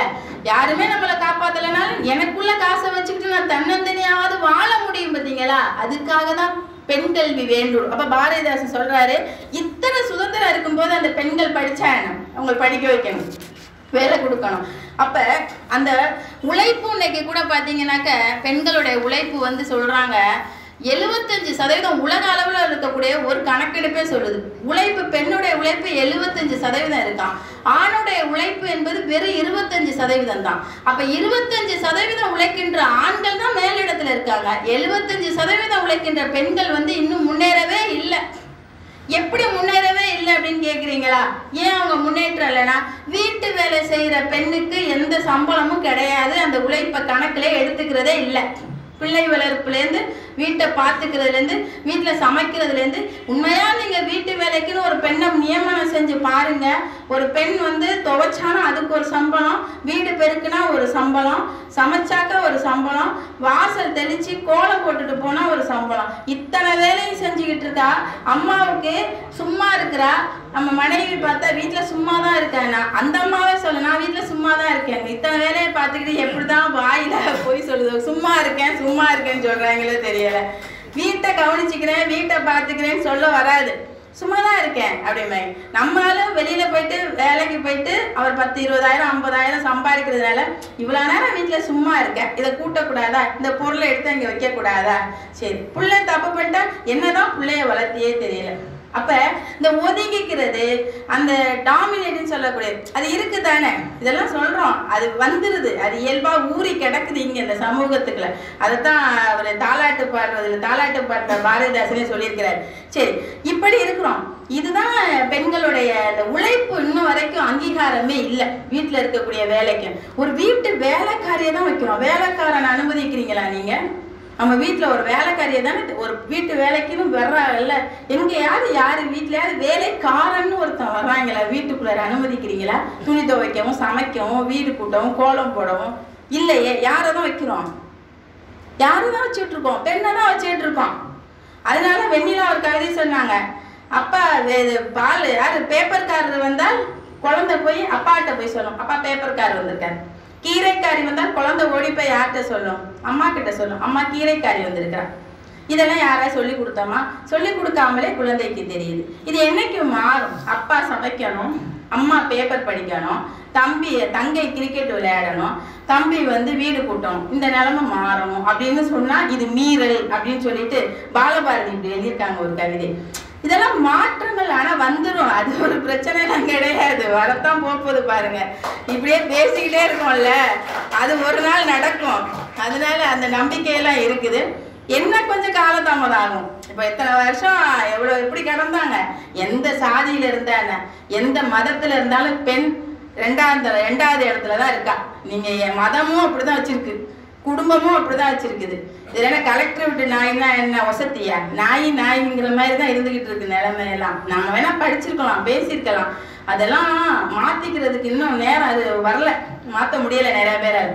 சரி, இந்த பக்கம் இந்த உழைப்புங்கிறது ஒண்ணு. இந்த கல்விக்கு வந்து ரொம்ப பாரதிதாசன் கல்வி பத்தி ஒரு பாட்டுல சொல்றாரு, எல்லாருக்கும் தெரிஞ்சிருக்கும், சினிமாவில் கூட அந்த பாட்டு, தலைவாரி பூச்சூடி உன்னை பாட சாலைக்கு போய் என்று சொன்னால் உன் அன்னை சிலை போல ஏனங்கு நின்றாய், நீ சிந்தாத கண்ணீரை ஏன் சிந்துகின்றாய். நீ படிச்சுட்டுன்னு அழ வேண்டாம், சிந்தாத கண்ணீரை ஏனங்கு சிந்துகின்றாய். விலை போட்டு வாங்கவா முடியும்? கல்வியை போய் காசு கொடுத்து எங்கேயாவது பொட்டி கடையில 1 கிலோ 2 கிலோன்னு வாங்க முடியுமா? முடியாது. விலை போட்டு வாங்கவா முடியும் கல்வி? வேலை தோறும் கற்று வருவதால் படியும். போகணும், பைய தூக்கிட்டு போகணும், போயிட்டு படிச்சாதான் அது படியும், அது ஏறும். அதுக்கெல்லாம் காலம் வேணும். ஒரு டிகிரி வாங்கினா 3 ஆண்டு அது மாதிரி படியும். மலைவாழை அல்லவோ கல்வி. அழகா சொல்றாரு உவமையில. மலைவாழை எது? மலை வாழைப்பழம் உயர்ந்தது தானே. பூவம்பழம் எத்தனை ரூபா? 4 ரூபா 5 ரூபா. மலை வாழைப்பழம் 12 ரூபா 15 ரூபா. இன்னைக்கு செவ்வாழை 18 ரூபா 20 ரூபாய்க்கு போயிடுச்சு. சரி, இதெல்லாம் நான் குடும்பத்தை பார்த்துக்கிறதுனால வாழைப்பழத்தோட விலை எனக்கு தெரியுது, அவ்வளோதான், வேற ஒன்றும் இல்லை. அதுவும் தெரிஞ்சுக்கணும்ல, எதுவும் தெரியாது, கொஞ்சமா தெரிஞ்சு வச்சுக்கணும். அப்ப வாயார உண்ணுவாய் போ என் புதல்வி. தந்தை அனுப்புகிறார். இந்த இடத்துல பாரதிதாசனா பெருமையோட பார்க்கலாம். ஒரு தந்தை தன் குழந்தைகிட்ட உன் அம்மா போ சொன்னால அங்கேயே நிக்கிற, படிச்சா நீ அழ வேண்டியதில்லை. அப்ப மலைவாழை மாதிரியான கல்வி நீ வாயார உண்ணுவாய் போ என் புதல்வி. நீ போனா படிச்சுக்குவ. பெண்கள் இன்னைக்கு 12ஆம் வகுப்புல பாத்தீங்கன்னா அதிக மார்க் வாங்குறது அதுகளை தான் இருக்கு. படிச்சு கொடுத்துக்க, வெளியில விட மாட்டேங்கிறான். அதனால அவங்களால இன்னும் சில இடங்களால வர முடியுதுல. இன்னும் பாருங்க, போக்குவரத்து பேருந்துல நாங்கெல்லாம் கண்டக்டர் வேலைக்கு பெண்கள் வேணும்னு கேட்டுட்டு இருக்கோம். அது மகளிர் பேருந்தா இருந்தா கூட அங்க ஆண் தான் சீட்டு கிழிச்சு டிக்கெட்டை கிழிச்சு கொடுத்துக்கிட்டு இருக்கிறாரு. அப்ப இதெல்லாம் மாறணும். இதெல்லாம் மகளிர் பேருந்தா மகளிரே இயக்கணும், மகளிரே அதுக்கு பயணச்சீட்டு கிழிச்சு கொடுக்கணும் அப்படிங்கிறதெல்லாம் வரணும் நம்ம நாட்டுல. எதை திராவிட மாடல் சொல்லிட்டு இருக்காங்க. இதெல்லாம் இந்த மாடல்ல கொஞ்சம் கொண்டு வந்தா நல்லாதான் இருக்கும். அப்போ படியாத பெண்ணால் இல்ல, உண்மைதானே நான் சொல்றது, வந்தா நல்லா தான் இருக்கும். அதுக்காக தான் ஒரு பெண் தான் சொல்றீங்க. எத்தனை மாவட்டம், எத்தனை மாநகராட்சி. நீங்க இந்தியாவிலேயே ஒரே ஒரு மாநிலத்துக்கு முதலமைச்சர், எப்பவோ ஒரு தடவை மட்டும் வந்த பிரதமர். இன்னைக்கு பாராளுமன்றத்துல 33% ஒரு ஆட்சியும் கொடுக்க மாட்டேங்குது. நம்ம பஞ்சாயத்து தேர்தலில் மட்டும் 50% வச்சாங்க. அதுவும் பெண்கள் போறோம். பெண்கள் போனாக்க பெண்கள் கையெழுத்து மட்டும்தான் போடுறாங்க. பெண்களுக்கு மரியாதை கொடுக்கறது இல்லை. பெண்களை கீழே உட்கார வைக்கிறது. அங்கே சமூக வேறுபாடு வேற. கணவர் அவர் பார்த்துக்கிறாரு எல்லாத்தையும், அவர் கூட்டம் போட்டுக்கிறாரு. அவர் வண்டியில பின்னாடி உட்கார வச்சு கூட்டிட்டு போயிட்டு கையெழுத்த போட்டு. அதனால வரவேற்கணும் அந்த ஒருத்தர். அந்த நீலகிரி மாவட்டத்துல அங்க கூட ஒரு பெண் கலெக்டர் மாவட்ட தலைவரா இருக்காங்க. அதனால அதெல்லாம் எல்லா இடத்துலயும் வரணும். அப்பதான் பொதுவெளியில வரணுங்கிறோம். நாங்க பொதுவெளியில பாதுகாப்புல சொல்றோம் தெரியுமா? இந்த விஷயத்த இந்த இடத்துல தொடங்கினதான் நான் பதிவு பண்ணிடுறேன். 6 மணி ஆனா பெண் என்ன செய்யணும் நம்ம எல்லாம் விரும்புறோம்? வீட்டுக்கு வந்துடும், படிக்க அனுப்புவோம். 6 மணி 7 மணி 8 மணி 9 மணி வரவே இல்லை. இரவு முழுக்க வரல. அடுத்த நாள் காலையில வர்றான். என்ன செய்வீங்க? அந்த பெண்கிட்ட போய் என்ன கேட்பீங்க? ஒரு ஆண் அதே மாதிரி 6 7 8 9 என்னவோ ஆச்சு, போனு ஓடலை. இன்னைக்கெல்லாம் போன் இருக்குது, அலைபேசியில் அழைக்க முடியல, தொடர்பு கொள்ள முடியல. அடுத்த நாள் வாரம் ஆணுகிட்ட என்ன கேள்வி கேட்பீங்க? பெண்ணை எப்படி பார்ப்பீங்க, அனுப்புவீங்க? அப்ப இந்த சமூகம் இன்னும் பெண்ணை என்னவா வச்சிருக்கு? இரவு பொழுது ஆணுக்கு சுதந்திரமா இருக்கு, இரவு பொழுது பெண்ணுக்கு என்னவா இல்ல, சுதந்திரம் இல்ல. அப்ப நீ பொழுது போறதுக்குள்ள அந்த கடைசி பஸ்ஸுக்குள்ள அந்த பேருந்துக்குள்ள நீ ஏறி என்ன பார்க்கணும்? வீடு சேர்ந்துடணும். அதானே உங்களுக்கு படப்படப்பு வந்துடும்ல. என்னாச்சு ஏதாச்சு போன் உங்க அலைபேசி தொடர்பு கொள்ள முடியல, சொல்ல முடியல. தெருவில் இருக்கவங்கள வேடிக்கை பார்க்க ஆரம்பிச்சிடுவாங்க. ஒரு இரவு காணா போயிட்டு ஏதோ ஒரு ஃப்ரெண்டு வீட்டுக்கு போயிட்டு அடுத்த நாள் அந்த பெண்ணை அந்த வீடும் நம்பாது, தெருவில் இருக்கவங்களும் நம்ப மாட்டாங்க, உறவுக்காரவங்களும் நம்ப மாட்டாங்க. இன்றைய நாள் இதான் நிலைமை. அதனால ஏன் அந்த இரவு பொழுது பெண்களுக்கு இல்லை? வெளியில வர்றதுல பெண்கள் எல்லா இடத்துலயும் வரணும், எல்லா நேரத்திலையும் விடணும், எல்லா வேலைக்கும் போகணும், எல்லா இடத்துலயும் சமமா இருந்தா அந்த மைனாரிட்டி இருக்காது பாருங்க. பெண்கள் நடமாடுறது மைனாரிட்டியா இருக்கக்கூடாது. ஒரு பேருந்து இரவு பேருந்துன்னா அந்த பேருந்துல 30 பேர் பெண்கள் இருந்தா பெண்களுக்கு பயம் இருக்காதுங்க. அந்த பேருந்துல நீங்க 50 பேர் ஆண்களாகவும் 2 பெண்கள், ஒரே ஒரு பெண் உட்கார்ந்து இருப்பா, அவளுக்கும் பயம். எல்லாருடைய பார்வையும் யார் மேல இருக்கும்? யார் மேல இருக்கும்? பெண்கள் மேல இருக்கும். இதுதான் உண்மை. இது இன்னைக்கு வரைக்கும் அதான் பயம். அப்ப வெளியில வரணும். அதனால பெரியார் சொல்ற மாதிரி கதவை சாத்தணும், வீட்டு கதவை சாத்திட்டு பெண்கள் வெளியில வந்துட்டா எல்லா இடத்துலயும் பெண்கள் இருக்கிற பட்சத்துல பெண்ணுக்கு பாதுகாப்பு இருக்கும். பெண்கள் இல்லை என்பதனால்தான் அதிக அளவு ஆண்கள் நடமாடுகிறதுனால தான் பெண்களுக்கு பாதுகாப்பு இல்லை. படிச்சுட்டோம், வேலைக்கு வந்துட்டோம், மட்டும் முன்னேற்றம் அடைஞ்சிட்டோம் அப்படின்னா அது ஏதோ பொருளாதார சுதந்திரம் தான், கொஞ்சம் வேணா அறிவு வளர்ந்துருக்கும். சரி, அப்ப படியாத பெண்ணா இருந்தால் கேலி பண்ணுவார் என்னை ஊரார். தந்தை யோசிக்கிறான், நீ படிக்கல அப்படின்னா இந்த பிள்ளை கேலி பண்ணுவாங்க, அதுக்காக அப்ப கூட கேலி பண்ணுவான், மற்றவங்களுக்காக வாழ வேண்டியிருக்கு, ஊரார் கேலி பண்ணுவார். தெரிந்தால் கடிகாரம் ஓடுமின் ஓடு என் கண்ணல்ல அண்டை வீட்டு பெண்களோடு நீயும் ஓடு, கடிதா இருக்கும் இப்போது. படிக்கிற காலத்துல கொஞ்சம் கடிது, கஷ்டமா தான் சிரமமா தான் இருக்கும். கல்வி கற்றிட கற்றிட தெரியும் அப்போது. படிக்க படிக்க அதோடைய ருசி தெரிஞ்சிடும். அதனால கல்வி வேணும். தலைவாரி பூச்சூடி பாடசாலைக்கு போச்சொன்னால் அன்னை அப்படின்றார். படிக்கிறதுனால இவ்வளவு இருக்கு அப்படின்னு சொல்லி பாரதிதாசன் சொல்றாரு ஒரு கவிதையில. ரெண்டாவது புரட்சி கவி. இங்கேயும் ஒரு பெண் ஒரு மாற்றத்தை செய்கிறார். அந்த புரட்சி கவியில் வரக்கூடிய பெண் கதை மாதர் அமுதவள்ளி. உதாரணன், அமுதவள்ளியும் உதாரணனும். அது ஒரு அரசு. அவங்க அப்பா ஒரு அரசரா இருக்கிறாரு, நாட்டுக்கு அரசரா இருக்கிறாரு. அந்த அரசனுடைய இளவரசி மகள் தான் அமுதவள்ளி. அமுதவள்ளிக்கு என்ன சிக்கல் அப்படின்னாக்கா, அவளுக்கு எல்லாம் படிக்க தெரியும். தமிழ் இலக்கியங்கள், தமிழ் இலக்கணம் எல்லாம் படிச்சுட்டா. ஆனா கவிதை எழுதக்கூடிய ஆற்றல் அவளுக்கு இல்லை. அகத்தில் உள்ளதை புறத்தில் சொல்ல யாப்போட கவிதை எழுதக்கூடிய ஆற்றல் வேணும் என்பதனால ஊர் முழுக்க வலை போட்டு தேடுறாங்க. அப்போ ஒருத்தன் உதாரணன் ஒரு புலவன் கிடைக்கிறான். இந்த புலவனை பார்த்தா வேற அழகா இருக்கிறான். இந்த பொண்ணும் அப்பவே பாருங்க, இந்த அரசனுடைய மூளை வேலை செய்து இவனோட சேர்த்து படிக்க இவன் சொல்லி கொடுத்து நேரா உட்காந்து சொல்லி கொடுத்தாக்கா இவன் வந்து காதலிச்சுட்டா ஏதாவது தப்பு நடந்து போச்சு, அதனால திரை போட்டு படிக்க வைக்கிறான். அவன் ஒரு நாள் நிலவை பார்த்து வர்ணிக்கின்றான். இவளுக்கு என்ன சொல்லிட்டான், அவனுக்கு கண்ணு தெரியாது. இந்த பொண்ணுக்கு அமுதவள்ளிக்கு குஷ்டம், அந்த நோய் குஷ்ட நோய் அப்படின்னு சொல்லிட்டான். இந்த நிலவை பார்த்து வர்ணிச்சுக்கிட்டே இருக்கிறான். அதை பார்த்துட்டு இவளுக்கு ஒரு சந்தேகம் வந்துருச்சு. கண்ணு தெரியாதவன் எப்படா இந்த நிலவை பார்த்துட்டு, அதுவும் அவன் வந்து தொழிலாளர்கள் பத்தி வேற அதுல பாடிட்டு இருப்பான். பார்த்துட்டு திரையை விலைக்கு பார்த்துட்டா சந்தேகம் வந்துடும். இவன் தானா அவன் தானா, இவன் கண்ணு தெரியாதவன், இவன் கண்ணு தெரிஞ்சவனா இருக்கும். அவனும் பார்த்துருவான். குஷ்டரோகினாங்க, இவன் நல்லாளா இருக்கு, நல்லவளா இருக்கிறாளே அப்படின்னு சொல்லி காதல் மறந்துடும். அந்த காதல் எல்லாருக்கும் நாட்டுல மன்னனுக்கு தெரிஞ்சு போயிடும். சரி, கொலைக்களத்துக்கு கொண்டு போயிடுவாங்க. அங்க இவ காப்பாத்துவான்.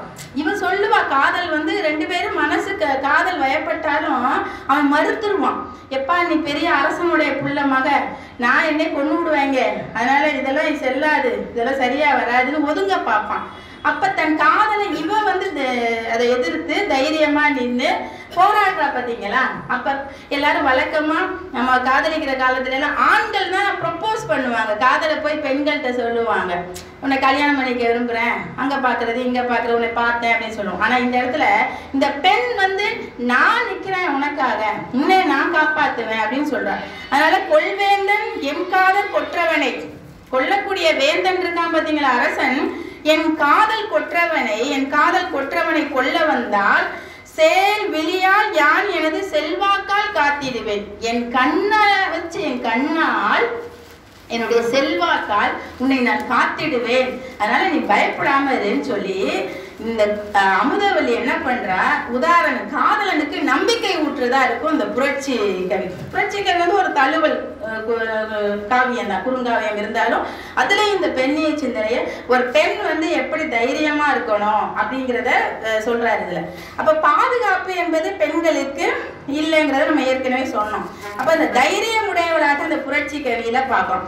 புரட்சி கவியில இன்னொரு இடத்துல கடைசியா பாத்தீங்கன்னா அந்த பெண் வந்து என்ன பண்ணுவா, அது முடிவுல வந்து அது வந்து ஒரு மன்னராட்சியை முடியாட்சியை வந்து குடியாட்சியை மாற்றக்கூடிய ஒரு காவியமா. இவளுடைய பேச்சால் மக்களே திருந்திருவாங்க, நாட்டு மக்களே திருந்தி வந்துருவாங்க அப்படிங்கிறதுதான்.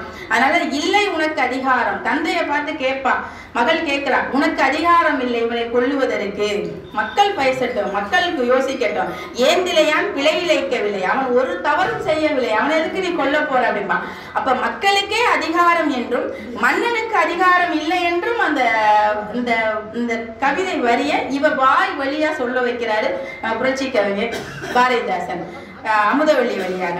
அப்ப இந்த மக்களாட்சி தத்துவத்தை பேசுற பெண்ணா இந்த அமுதவள்ளி காணப்படுறா அப்படிங்கிறதுதான் மக்களாட்சி தத்துவத்துக்கு எடுத்துக்காட்டு. அந்த பெண் பேசுற மக்களாட்சியோட தத்துவத்தை பேசுறதுதான் புரட்சி கவி அப்படிங்கிறோம். அப்ப இன்னைக்கு நம்ம ஏற்கனவே நம்ம சொன்னது போல இங்க இந்த கூட்டத்துல சொன்ன மாதிரி நம்ம ஆட்சி அதிகாரத்துல எந்த அளவுக்கு இருக்கிறோம், எவ்வளவு உரிமை கிடைச்சிருக்குது, எவ்வளவு பொறுப்பு. அதுலயும் யாரோ எனக்கு என்னன்னா யாரோ ஒருத்தர் வந்து ஒரு பொறுப்புல இருந்தாலும் அவங்கள தூத்துற வேலையை நிறைய பேர் செஞ்சுக்கிட்டு இருக்கோம்.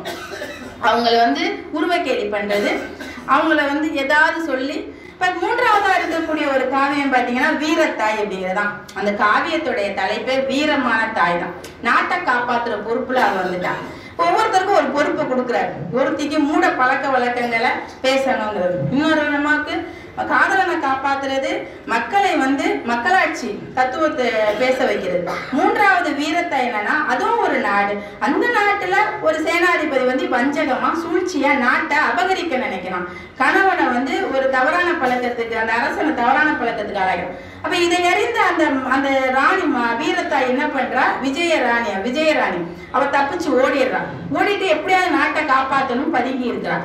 அப்ப அந்த நாட்டுடைய கஜானா வந்து திறக்கிறதுக்கு யாருக்கு முடியல. இப்போ கிழவன் வேடம் விட்டு அந்த நாட்டுக்குள்ள நுழைச்சு அதை திறந்து அந்த சேனாதிபதிக்கு ஒரு நற்பெயர் பெற்று தன் பிள்ளைக்கு வித்தைகளை எல்லா பயிற்சிகளை எல்லாம் கற்றுக் கொடுத்து அப்புறம் எல்லா நாட்டில் இருக்கக்கூடிய அரசர்களை எல்லாம் வரவழைச்சு இவன் வந்து எப்படி சூழ்ச்சியால இந்த குடிலன் மாதிரி மனோன்மணியத்துல அப்படிதான் குடிலன் கேரக்டர் வரும். அதே மாதிரியே அப்ப இதை உடைச்சிருவான். அந்த சேனாதிபதியுடைய அந்த சூழ்ச்சியான திட்டத்தை ஒரு பெண் வந்து ஆனா அந்த இடத்துல ஒரு கிழவன் வேடம் போட்டு வர்றா. அந்த விஜயராணி வேடம் விட்டு அது எல்லாத்தையும் ஊராருக்கு நாட்டினருக்கு அம்பலப்படுத்துற ஒரு செயலை செஞ்சவதான் விஜயராணிங்கிறது. அப்ப அவ சொல்லுவா, தன் மகனை வந்து மகனுக்கு ஒண்ணுமே வித்தையெல்லாம் ஒரு படிப்பறிவு எதையும் சொல்லி கொடுக்க கூடாதுங்கிறது அவன் சூழ்ச்சி தானே, நாட்டை அபகரிக்கிறது.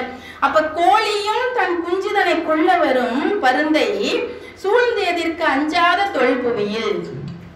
உண்மைக்கு பருந்து வந்துச்சுன்னா கொஞ்சம் தூக்கிட்டு ஓடி போயிருந்தான். இந்த புவி உலகம் அப்படித்தான் இருக்கு.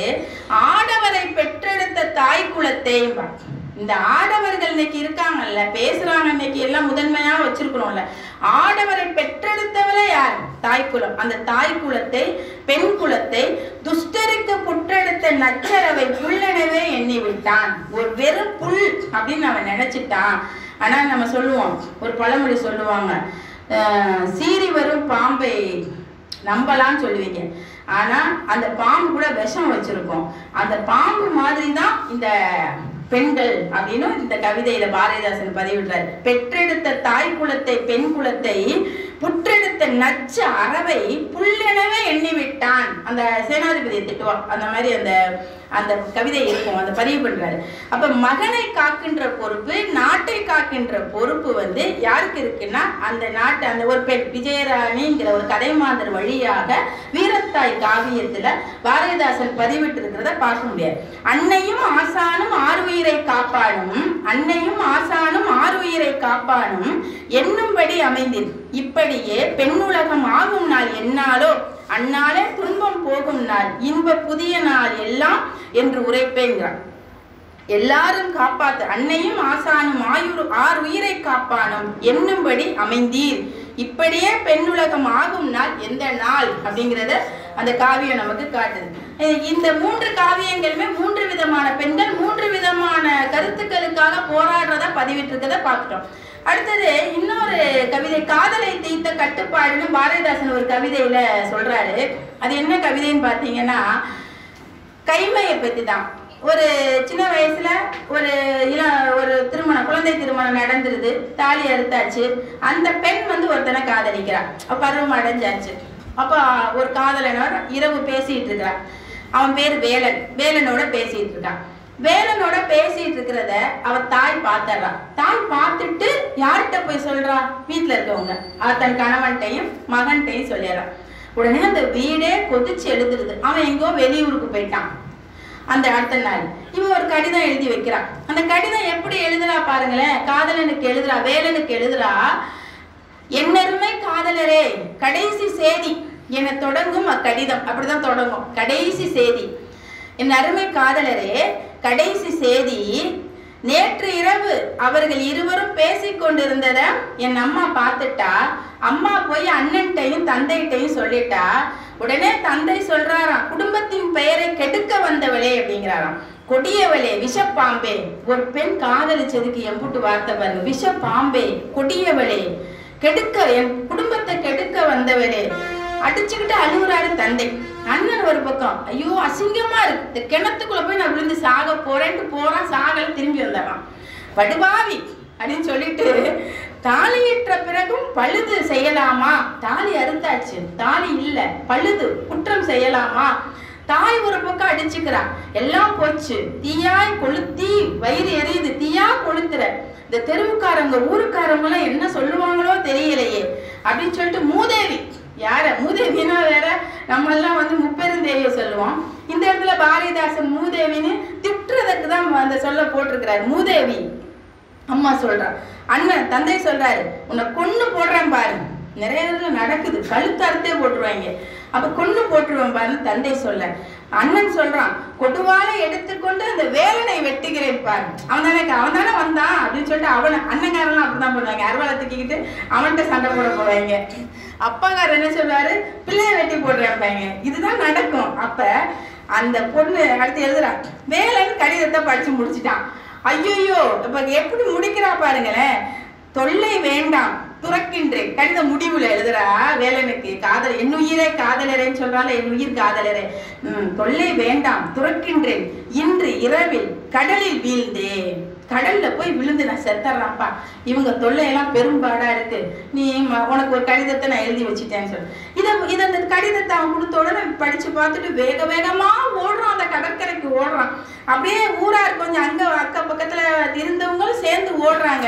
இவன் அந்த கடற்கரையில ஒரு பாலம் இருக்கு, அந்த அதுல ஏறி நின்றுதானே உழ முடியும். எப்படியோ ஒரு கற்பனையில பாரதிதாசன் ஒரு கடலை நினைச்சிருக்கிறாரு, அதுல என்ன இருக்குது, பாலம் இருக்குங்கிறாரு. நான் கடல்ல பாலம்லாம் பார்த்தது இல்லை, ஆனா அவர் சொல்றாரு நம்ம என்ன இருக்கும், கப்பல் போக்குவரத்துக்கு நடப்பாத மாதிரி இருக்கு. எங்கேயோ போயிட்டான், போய் மேல ஏறி அந்த நுனியில நின்றுகிட்டு சொல்றா அந்த பெண் கடற்பாலத்திட்ட கடைசியா நின்று வாய் விட்டு அலறுகிறார். இங்கதாங்க கொடுமை. அவ என்ன சொல்றா, என் மனம்தான் இறந்தார், என்னை மணந்தார் இறந்து போயிட்டார், என்னை கட்டிக்கிட்டவன் செத்து போயிட்டான், என் குற்றம் அல்ல, அவன் செத்ததுக்கு என் குற்றம் அல்ல, இறந்தவுடன் மங்கள நான் தாலி போச்சு, நல்ல ஆடைகள் கிடையாது, புனைமலர் குங்குமம் அணிகள் போனதுண்டு, எந்த அணிகளும் போட்டுக்க கூடாது, அப்போல மூக்குத்தி தோ எதுவுமே போட்டுக்க கூடாது, வெள்ளை சட்டை போட்டுக்கணும், அணிகளும் ஆடை போனதுண்டு, பெண் உடலும் உயிரும் போனதுண்டோ, எல்லாம் போச்சு, பெண் உடல் இருக்கு உயிர் இருக்கு போகல, நான் என்ன செய்ய முடியும், இயற்கை தானே, உடலும் உயிரும் உள்ளே இருக்கே, என்னை யாரும் காதலுக்கோர் இலக்கியத்துக்கு இசைந்ததனில் உயிர் இருக்கை நான் என்ன செய்வேன், இயற்கை மனிதனா பிறந்த எல்லாருக்குமே பசிக்கிறது தானே, இயற்கை தானே, காதலிச்சதுக்கு நான் என்ன செய்ய முடியும் அப்படின்னு சொல்லி அலறிட்டு, உலகம் பெண்ணை படைத்திருக்கிறது, மண்ணில் காதலும் இருக்கிறது, கட்டுப்பாடு எதற்கு, இந்த உலகம் ஆணையும் படைக்குது பெண்ணையும் படைக்குது, பெண்ணுக்கு காதல் வரக்கூடாது, கட்டுப்பாடு போட்டு வச்சிருக்கு, என்னடா உலகம் அப்படின்னு சொல்லிட்டு இந்த பாட்டு நல்லா இருக்கும். ஆடவரின் காதலுக்கும் பெண்கள் கூட்டம் அடைகின்ற காதலுக்கும் மாற்றம் உண்டோ, காதல்ல மாற்றம் உண்டா, இவர் காதல்னா ஒசத்தி, பெண் காதலிச்சா அது உயர்ந்ததல்ல, அப்படி ஏதாவது இருக்கா, காதல் காதல் தானே, அதுக்கு ஒரே மாதிரி நிலைமை தானே. பேடகன்ற அன்றிலை போல், பேடகன்ற அன்றில் பறவை தன் பெண் பறவை கொஞ்சம் பிரிஞ்சிட்டா கூட துடிச்சு போயிடுமா, பேடகன்ற அன்றிலை போல் மனைவி செத்தால் பெருங்கிழவன் காதல் செய்ய பெண் தேடுகின்றான். பாரதிதாசன் கைமை மறுமணம் வேண்டும் அப்படிங்கிறதுக்கு அவன் ஒரு அன்றில் பறவை மாதிரி மனைவி செத்து போயிட்டா காதல் செய்வதற்கு பெண் தேடுகின்றான், காதல் செய்ய பெண் கேட்கிறான். ஆனா இவள் வாடாத பூ போன்ற மங்கை நல்லாள், வாடாத பூ போன்ற இளமையோட இருக்கிறான், அவன் பெருங்கிழவன், கிழவனாயும் பெண் கேட்கிறான், இவன் இளமையா இருக்கிறா, வாடாத பூ போன்ற மங்கை நல்லாள், மணவாளனை பிறந்தால் பின் மனத்தில் தீதோ. ஒரு பெண் இளமையா இருக்கிறா, இளமை காலத்துல கணவன் செத்து போயிட்டான், மறுமணம் செய்து கொண்டால் தீதோ. ஏன் வீட்டுல அவ்வளவு எதிர்ப்பு, தாய் மூதேவிங்கிறா, அண்ணன் என்ன செய்யறான், அவளை போய் வெட்டி புடுவேங்கிறான், தந்தை என்ன சொல்றாரு, நீ இவ்வளவு ஒரு கேவலமான செயலை செஞ்சுட்டு உன்னைய வெட்டி போட்டுறேங்கிற, அப்ப என்ன தீதோ என்று கேட்டுட்டு, பாடாத தேனீக்கள் உழவாத தென்றல் பசியாத நல் வயிறு உண்டோ, யாரு தேனி பாடாம இருக்கான், பாடாத தேனீக்கள் எப்படி எழுதியிருக்கிறாரு பாருங்க கவிதையில, பாடாத தேன், இயற்கைக்கு ஒரு விதி, தேனியில ஏதாவது தேனீக்கள் பறவைகள்ல அந்த ஆண் பறவை செத்து போச்சுன்னா பெண் பறவை என விதவை கோலம் அழுத்திட்டு இருக்கு. விதவைங்கிற சொல்லே பெண்ணுக்கு மட்டும்தான் இருக்குது, விதவன் அப்படின்னு எழுத முடியல, யாருமே சொல்லல. இப்ப கைம்பெண் அப்படின்னு சொல்றோம், பெண்கள் கணவனை இழந்துட்டா கைம்பெண் அப்படின்னு சொல்றோம். அதனால இந்த பசியாத நல்வயிறு பார்த்ததுண்டோங்கிறார் இந்த கவிதையில அந்த காதலை எப்படி தீத்தல் கட்டுப்பாடுங்கிற, காதலுக்கு கட்டுப்பாடு, பெண்ணுக்கு மட்டும் கட்டுப்பாடு, ஆணுக்கு இல்லைங்கிறது அந்த கவிதை சொல்லுது. சில நேரங்களில் எழுச்சியுற்ற பெண்களும் இருக்காங்க. நேரம் போயிட்டே இருக்குதோ, எவ்வளவு நேரம் ஆச்சுன்னு சொல்லிட்டீங்கன்னா அப்புறம். அப்ப எழுச்சியுற்ற பெண்கள் இல்ல சொல்லிட்டீங்கன்னா 5 நிமிடமா? 5 நிமிடம்னா தாலாட்டு பாட்டை விடக்கூடாது. யாருடைய தாலாட்டு? பாரதிதாசனுடைய தாலாட்டு. சில நேரங்களில் எழுச்சி பெற்ற பெண்கள் இருக்காங்க, எதிர்த்து கேட்கிறவங்க. ஒரு இடத்துல பாரதிதாசன் ஒரு கவிதையில சொல்றாரு, ஆண் வந்து சொல்றான், சாக போறான், ஏதோ நோய் வந்துருச்சா என்னவா, ஏம்மா நான் சத்துற போயிடா, நீ செத்துட்டாக்க நீ இன்னொரு கல்யாணம் பண்ணிக்கோ, இல்லைன்னா என்ன இந்த ஊர் உலகம் தப்பா பேசும் அப்படின்னு சொல்லிட்டு நீ பகுத்தறிவோட இருந்துக்க. அது ஒரு நல்ல ஒரு விஷயத்தையும் பாரதிதாசன் சொல்றாரு. கணவனே பெண்ணை மறுமணம் செய்து கொள் என்று அறிவுறுத்துற ஒரு பாடலும் உண்டு அப்படிங்கிறதான். அப்ப இந்த பெரியாரும் மறுமணத்துக்கு முயற்சி பண்ணியிருக்கிறாரு, செஞ்சு வச்சிருக்கிறாரு. தன்னுடைய அந்த பொண்ணு அம்மாயிங்கிற தன்னுடைய தங்கை கண்ணம்மாவுடைய மகள் அம்மாயிக்கு 10 வயசே என்னவோ, அப்புறம் அவன் செத்து போயிடுவான், 6 மாதத்துல செத்து போயிடுவான். அப்புறம் சிதம்பரத்துல கொண்டு போயிட்டு அவங்க வீட்டுல எதிர்ப்பு தெரியாம கொண்டு போயிட்டு ஆருத்ரா தரிசனம் பார்க்க போனது மாதிரி சொல்லி அந்த பொண்ணு கல்யாணம் பண்ணி வைக்கிறார் பெரியார். இப்ப பெரியார் சில புரட்சிகளை செய்யறாருல்ல, அதையே இவர் கவிதையில தந்திருக்கிறார். கிட்டத்தட்ட பெரியாருக்கும் பாரதிதாசனுக்கு நிறைய ஒற்றுமைகள் உண்டு. அவருடைய நடவடிக்கைகளை பாரதிதாசன் செய்தது. சில புரட்சிகர பெண்ணியத்தை பெரியார் செஞ்சாரு, அந்த பெண்ணியத்தை பாரதிதாசன் பேசல. பாரதிதாசன் பெண் கல்வி, பகுத்தறிவு, மூட பழக்கம் வழக்கம் போகணும், சமூகத்துக்கு ஒரு அறிவுடைய பெண்ணா இருக்கணும், அவ கைமையில இருக்கும் மறுமணம் செஞ்சுக்கணும், விதவை கோலம் வேண்டாம் அப்படிங்கிறதெல்லாம் பாடுறாரு பாரதிதாசன். பெரியார் இன்னும் அதுக்கும் மேல போயிட்டு பல புரட்சிகரமான, நான் சொன்ன பார்த்தீங்களா, அவர் வந்து இந்த வேலைக்கு போகிறது, உடையில ஆண்களை போலவே பெண்கள் மாற வேண்டுங்கிறதுலாம் பெரியாருடைய சிந்தனைகள்ல வருது. அப்ப கடைசியா பெண் குழந்தைக்கு தாலாட்டு பாடுறது ரொம்ப ஒரு எல்லா கவிதையிலையும் ஒரு சிறப்பான ஒரு கவிதையா பார்த்தோம்னா, ஒரு முத்து அப்படின்னா அது பெண் குழந்தை தாலாட்டு தான். அந்த கவிதை இப்படிதான் தொடங்கும். ஆறாரோ ஆரீரோ ஆரரிரோ ஆறாரோன்னு தொடங்கிட்டு, சோலை மலரே சொர்ணத்தின் வார்ப்படமே, காலையிலன் சூரியனை காட்டும் பளிங்குருவே, வன்மை உயர்வு மனிதர் நலமெல்லாம் பெண்மையால் வந்ததென்று உண்டதென்று பேச வந்த பெண்ணழகே, நாயென்று பெண்ணை நவிழ்வாருக்கு புவிக்கு தாயென்று காட்டும் தமிழருக்கு வாய்த்தவளே. தமிழ்நாட்டுக்கு நீ ஒரு இந்த மாதிரி ஒரு புரட்சிய சொல்ல வந்தவன், நாயின்னு உன்னை எல்லாரும் சொல்றாங்க, தாயென்று சொல்ல தமிழ்நாட்டுக்கு வாய்த்தவள் நீ. வெண்முகத்தில் நீலம் விளையாடி கொண்டிருக்கும் கண்கள் உறங்கு கனியே உறங்கு, அதெல்லாம் அந்த தாலாட்டுக்கான போடுறாரு.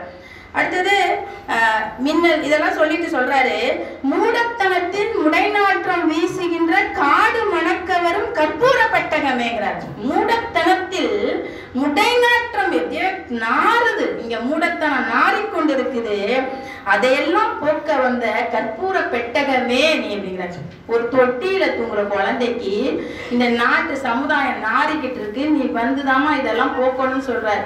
அப்ப குழந்தைக்கு தாலாட்டு பாடினா தூங்கும், கொஞ்ச நேரம் முழிச்சுக்கிட்டே இருந்துட்டு குழந்தை தொட்டில தூங்க ஆரம்பிச்சிடும். இப்படியெல்லாம் பாடினா அது எப்படி தூங்கும் அந்த குழந்தைங்கிற கேள்வியையும் நம்ம யோசிக்க வேண்டியிருக்கு. வேண்டாத சாதி இருட்டு வெளுப்பதற்கு தூண்டா விளக்காய் துளங்கும் பெருமாட்டிகிறார். சாதி இருட்டை வெளுப்பதற்கு ஒரு தூண்டா விளக்காய் இந்த பெருமாட்டின்னு சொல்லிடுறார். புண்ணில் சரம் எடுக்கும் பொய் மதத்தின் கூட்டத்தை கண்ணின் கனல் சிந்து கட்டளிக்க வந்தவளே அப்படிங்கிறார். இங்க பொய் மதங்கள், பொய் மத கூட்டங்களுடைய எத்தனையோ இருக்கு, மத சிக்கல்கள் இருக்கு, மத மூட பழக்கம், அதையெல்லாம் போக்க வந்தவளே, கட்ட அழிக்க வந்தவளே, தெய்வீகத்தை நம்பும் திருந்தாத பெண்குலம். இங்கதான் இன்னும் பெண்களே திருந்தாத ஜென்மங்களா இருக்காங்க. அப்ப தெய்வீகத்தை நம்பக்கூடிய திருந்தாத பெண் குலத்தை உய்விக்க வந்த உவப்பேங்கிறதா. பெண்களை திருத்துறதுக்கு நீதான் வரணும். தொட்டில கிடக்கிற குழந்தைகிட்ட பாடுற தாலாட்டுல இந்த பெண் குலத்தையே திருந்த வைக்கணும். எல்லாம் கடவுள் செயல் என்று தொடை நடுங்கும் பொல்லாங்கு தீர்த்து புதுமை செய்ய வந்தவளேங்கிறார். எல்லாம் கடவுள் செயல், ஏதாவது நடந்து போச்சுன்னா எல்லாம் கடவுள் செயல், எல்லாம் கடவுள் நினைச்சிருக்கா நடந்து போச்சு, அதெல்லாம் இல்ல, விதியை மதியால் வெல்லணும் அப்படிங்கிறாங்கல்ல. அப்ப கடவுள் செயல் கடவுள் மேல பழிய போட்டுட்டு நம்ம சும்மா உட்காந்துக்கிறது. அதுதான் பாரதிதாசன் சொல்றாரு, எல்லாம் கடவுள் செயல் என்று தொடை நடுங்கும் பொல்லாங்கை தீர்த்து புதுமை செய்ய வந்த புதுமை பெண் நீ அப்படின்னு சொல்லிட்டு, வாயில் இட்டு தொப்பை வளர்க்கும் சதிக்கிடங்கை கோயில் என்று காசு தரும் கொள்கை தவிர்ப்பவளே. கடைசியா சொல்றாரு, முடிக்கிறாரு பாரதிதாசன் இவ்வாறு, சாணிக்கு பொட்டிட்டு சாமி என்பார் செய்கைக்கு நாணி உறங்கு, வெட்கப்பட்டு உறங்கு. சாமி இருக்குல்ல, சாமியை பிடிச்சி பொட்டு வச்சு சாமி என்பாருடைய செயலுக்கு வெட்கப்பட்டு உறங்கு, நகைத்து நீ கண்ணுறங்கு அப்படின்னு சொல்லி பெண் குழந்தைய தாளாட்டுறாரு பாரதிதாசன். அதனால பாரதிதாசனுடைய கவிதைகள்ல பெண்ணியம் என்ற தலைப்புல அவர் பேசின ஒரு சமதர்மம், ஒரு தாராளவாத பெண்ணியம் அப்படிதான் இருக்கு அப்படிங்கிறத சொல்லி இந்த வாய்ப்பினை நல்கியவர்களுக்கும் கேட்ட உங்களுக்கும் நன்றி பாராட்டி விடைபெற்றுக் கொள்கிறேன். நன்றி, வணக்கம்.